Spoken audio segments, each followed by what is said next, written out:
Welcome to bird media. నేను మీ పవన్ కృష్ణమూర్తి. ముందుగా నారా లోకేష్ గారు మాట్లాడినటువంటి ఒక షార్ట్ వీడియోని ఇక్కడ చూద్దాం.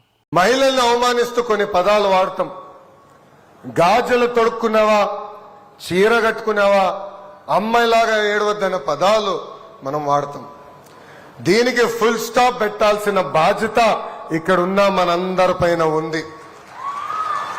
సమాజంలో ఏ మార్పు అయితే మనం ఆశిస్తున్నామో ఆ మార్పు మన ఇంటి నుంచే మొదలవ్వాలని ఈ సభాముఖం మిమ్మల్ని అందరూ నేను కోరుకుంటున్నా. ఇక్కడున్న పిల్లలందరికీ నేను ఒక విషయం చెప్పాలనుకుంటున్నా. చాగంటి కోటేశ్వరరావు గారు ప్రవర్చనలు చేస్తున్నారు. ఇలా సమావేశాలు ఏర్పాటు చేసుకుని పిల్లలతో మాట్లాడతారు. ఆయన ప్రవర్చనకి వెళ్ళా, అప్పుడు ఆయన ఒక మంచి మాట చెప్పారు.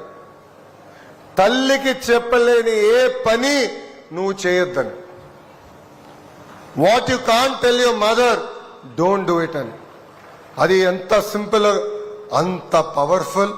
అందుకే ఇక్కడున్న పిల్లలందరూ నేను కోరుతున్నా, మన జీవిత ప్రయాణంలో అనేక నిర్ణయాలు తీసుకోవాలి.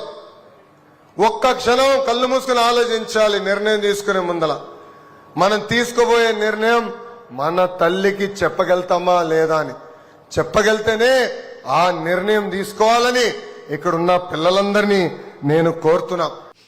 చూసారుగా, అంటే నారా లోకేష్కి పరిపాలన పరంగా ఆయన మంత్రిత్వ శాఖలకు సంబంధించి మేబీ అడపదడప కొన్ని ఇష్యూస్ వస్తూనే ఉన్నాయి, కొన్నింటి మీద విమర్శలు వస్తున్నాయి. అన్నిటినీ సరిదిద్దుకుంటూ ముందుకు వెళ్తున్నారు. ఇన్ఫ్యాక్ట్ మొన్న జరిగినటువంటి పాఠశాలలో విద్యార్థులకి భోజనం సరైనది పెట్టకుండా హెడ్ మాస్టర్ చేసినటువంటి వ్యవహారం ఏదైతే ఉందో దాంట్లో ఆయన తప్పు లేకపోయినప్పటికీ కూడా ముందుకొచ్చి మీకు ఇలాంటి అసౌకర్యం కలుగుతుందని నేను ఎక్స్పెక్ట్ చేయలేదు, ఈవెందో అది ఎవరైనా కుట్ర చేసినా ఇంకోటైనా కానీ ఇంకోసారి ఇలాంటిది ఏది కూడా రిపీట్ అవ్వకుండా మీకు మీ బాధ్యత నేను సక్రమంగా నెరవేరుస్తాను అని చెప్పి ముందుగా అపాలజీ చెప్పారు, క్షమించండి అని.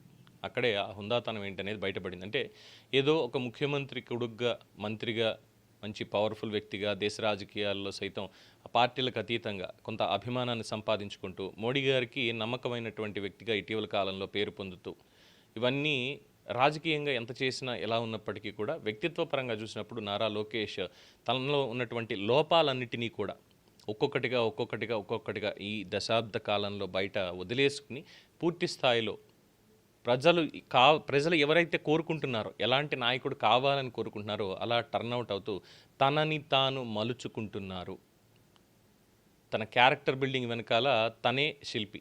సమాజం నుంచి ఆ సమాజంలో ఎవరిని ఇన్ఫ్లుయెన్స్ చేస్తున్నారా, ఆయన్ని మారుస్తున్నారా అంటే కాదు, తనని తానే మార్చుకుంటున్నటువంటి వ్యక్తి.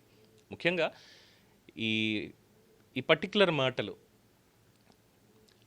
చేతికి గాజులు దొడుక్కున్నావా, లేదంటే చీర కట్టుకుంటావా, చీర కట్టుకుని కూర్చున్నావా, అండ్ అమ్మాయిలా ఏడుస్తున్నావా, ఇవి మూడు డిఫరెంట్ సందర్భాల్లో మాట్లాడుతూ ఉంటారు. ముఖ్యంగా చేతులకు గాజులు దొడుక్కుని కూర్చోలేదంటే ఏదైనా గొడవ జరుగుతుంది, ఎవరైనా ప్రతి సవాళ్ళు విసురుతున్నప్పుడు మగాళ్ళే మాట్లాడేది, ఆడాళ్ళు ఎవరు మాట్లాడరు, మహిళా మనులు ఎవరు ఈ మాటలు మాట్లాడరు, మగాళ్లే మగ బెధవలమే మాట్లాడతాం అనమాట. ఏంటంటే సవాలు విసిరినప్పుడు ఇక్కడ ఎవడు చేతికి గాజులు దొడుక్కుని కూర్చోలేదు అంటే గాజులు దొడుక్కున్న ప్రతి ఒక్కళ్ళు కూడా ఎవరేమన్నా సరే పడి ఉంటారా, వాళ్ళు ఏం తిరగబడరా?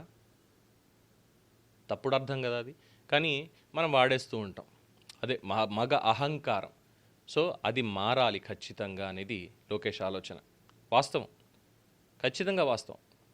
ఇక్కడ ఎవడు ఖాళీగా కూర్చోలేదు, ఇక్కడ ఎవడు చూస్తూ ఊరుకునేది లేదు అంటే తప్పు లేదు. కానీ చేతులకి గాజులు దొడుకుని కూర్చోలేదు అని, లేదంటే ఇంకొకరిని విమర్శించడానికి, లేదంటే సవాళ్ళను కదా తిట్టడం, ఏ పని చేయలేకపోతున్నాడు, పిరిగొడ్లో ఉన్నాడు అంటే చేతులకు గాజులు దొడుకుని కూర్చున్నావా, బుద్ధి జ్ఞానం లేదా, వెంటనే లేచి దీనికి రియాక్ట్ అవ్వాలని తెలియదా అని చెప్పి మోటివేషన్ చేయడానికైనా ఇంకొకళ్ళని అవమానించడం, ముఖ్యంగా మహిళలను అవమానించడం తప్పు కదా అది. సో అది మారాలి.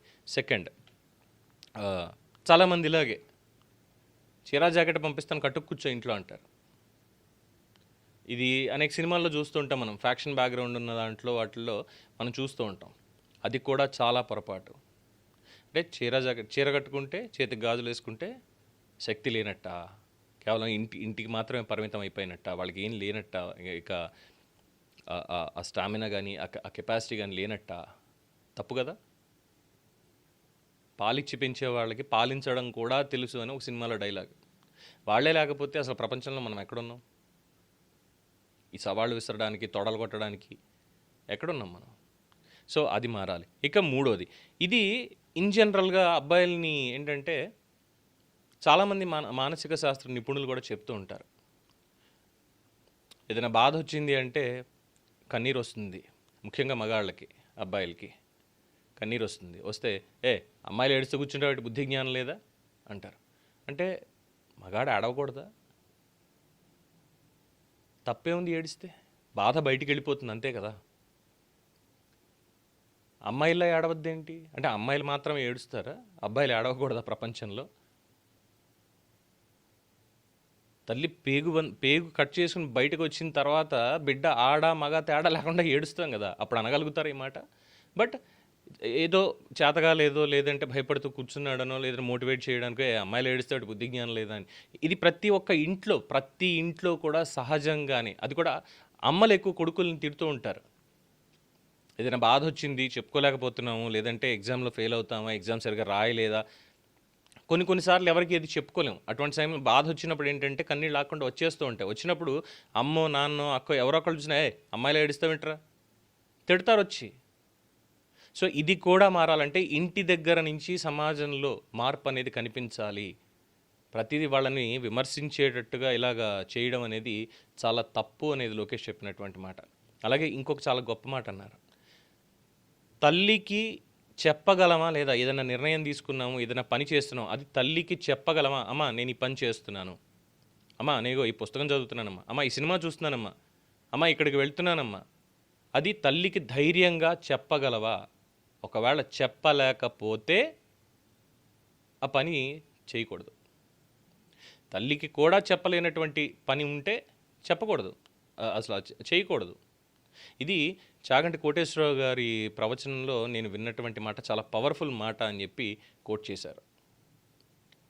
ఇంత డీటెయిల్డ్గా రాజకీయాల్లో, ఎందుకంటే మనం చూసాం అసెంబ్లీలో మహిళల్ని అవమానించడం దగ్గర నుంచి, మాట్లాడితే ఎటువంటి భాష వచ్చేది,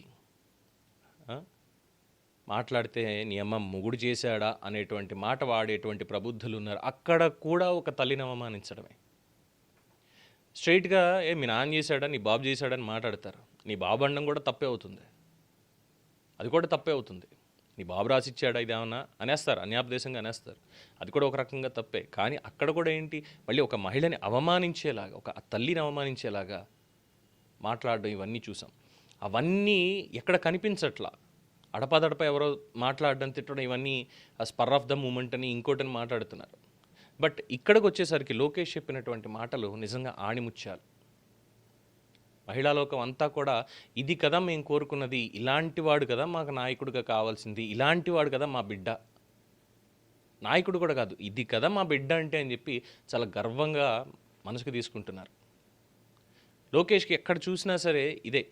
సో దీనికి ఇక వ్యతిరేక ప్రచారం కూడా మొదలైపోతుంది. ఎవరో ఎమ్మెల్యే ఎక్కడికో వెళ్తే లోకేష్ ఫెయిల్యూర్ మొత్తం అంతా బయటపడిపోయింది అంటూ ఎప్పుడైతే ఈ వీడియో రిలీజ్ అయిందో ఆటోమేటిక్గా, అంటే ఉంటుంది కదా కాస్త అసూయ, ఇవన్నీ ఉంటాయి కదా, ఎదుగుతుంటే ఓర్చుకోలేకపోవడం అనేటువంటిది, ఓటమిలో కూర్చున్నప్పటికీ కూడా. సో అదే సోషల్ మీడియాలో కూడా చాలా ఎక్కువ అంటున్నారు. ఎప్పుడు ఏం మాట్లాడతారో వాళ్ళకే తెలియదు. అలాంటి వాళ్ళకి ఇలాంటి మంచి మాటలు ఏం గుర్తొస్తాయని చాలామంది అభినందిస్తున్నారు, పార్టీలకు అతీతంగా, వాళ్ళ భావాలకి వ్యతిరేకమైనప్పటికీ కూడా. ఎందుకంటే ప్రభుత్వంలో ఉన్నారు, కొంతమందికి చేసేటువంటి అభివృద్ధిలో అంత లాసే కనిపిస్తూ ఉంటుంది వాళ్ళకి, వాళ్ళు అలాగే ఆలోచించగలుగుతారు. అలాంటి వాళ్ళు సైతం ఏం మాట్లాడారు లోకేష్, నిజంగా హ్యాట్స్ ఆఫ్. ఇంత రాజకీయ అనుభవం ఉన్నటువంటి ఎంతోమంది నేతలు ఎప్పుడు కూడా ఇటువంటి మాట ఈ రోజు దాకా మాట్లాడలేదు. ఎందుకంటే ఏ రాజకీయ సభను తీసుకోండి, ఏ కార్యక్రమం తీసుకోండి, పైన ఉదాహరించినటువంటివి, గాజులు దొడుక్కున్నావా, అమ్మాయిల ఎడవద్దు, ఇలాంటి పదాలకి ఫుల్ స్టాప్ పెట్టి తీరాలి అన్న స్టేట్మెంట్ ఈ రోజు దాకా ఇచ్చినటువంటి రాజకీయ నాయకుడు అనేవాళ్ళు లేడు, ఎక్సెప్ట్ నారా లోకేష్. మహిళలకి గౌరవం ఇవ్వాలి, మహిళలు ఎదగాలి అని మాట్లాడడం కాదు, ముందుగా ఇగో ఇలాంటివి. ఎందుకంటే ఇంటి దగ్గర నుంచి సైతం మార్పు రావాలి. ఇది ప్రతి తల్లి కూడా తెలుసుకోవాలి. మీ ఇంట్లో అబ్బాయి ఉన్నాడంటే, అబ్బాయికి ఏదైనా బాధ వచ్చింది ఏడుస్తున్నాడు అంటే అమ్మాయిలు ఏడుస్తాం అనకూడదు, అది తల్లి చెప్పాలి. అమ్మాయిలు మాత్రమే కాదు, మనుషులన్న ప్రతి ఒక్కళ్ళకి బాధ వస్తుంది, బాధ వస్తే కన్నీరు అనేది వస్తుంది. మనకి ఆత్రేయ గారు రాసినట్టున్నారు, ఇది బాధ వచ్చినా సంతోషం వచ్చినా కన్నీళ్ళే వస్తాయి ముందని చెప్పి. ఎక్కువ ఆనందం వచ్చింది అనుకోండి, ఏదైనా ఒకటి సాధించాం, ఒకటి గెలిచాం మనం అంటే ఆటోమేటిక్గా కళ్ళ నుంచి నీళ్ళు వచ్చేస్తాయి మనకి. అది మన ఎమోషన్, మన హ్యూమన్ ఎమోషన్ అది. సో దానికి కూడా ఇలాంటి ఉపమానాలు వేసి అమ్మాయిలా ఏడుస్తున్నావా ఇది ఇది అని మాట్లాడితే చాలా బాగోదు. సో ఆ పద్ధతి మారి తీరాలి అనేది లోకేష్ సంకల్పం. అండ్ ఆఫ్ కోర్స్ సమాజం దీని మీద ఒక ప్లెడ్జ్ చేయాలి, ఒక ప్రతిజ్ఞ చేయాలి. ఇక నుంచి ఇటువంటి మాటలు మాట్లాడనివ్వం. మనం మాట్లాడకుండా ఉండడం మాత్రమే కాదు, ఎవరన్నా మాట్లాడుతుంటే వెళ్ళి వాళ్ళకి గట్టిగా చెప్పి, ఈ మాటలు మాట్లాడుతుంటే నువ్వు అవమానించేది నీ తల్లిని, నీ చెల్లిని, నీ ఆలిని, నీ అక్కని అని చెప్పి, నీ ఇంట్లో ఉండే ప్రతి మహిళని, ప్రతి ఆడపిల్లని నువ్వు అవమానిస్తున్నావు, నీ జన్మను నువ్వు అవమానిస్తున్నావు, ఇంకెప్పుడు అలాంటిది చెయ్యొద్దు అని ప్రతి ఒక్కళ్ళు చెప్పాలి.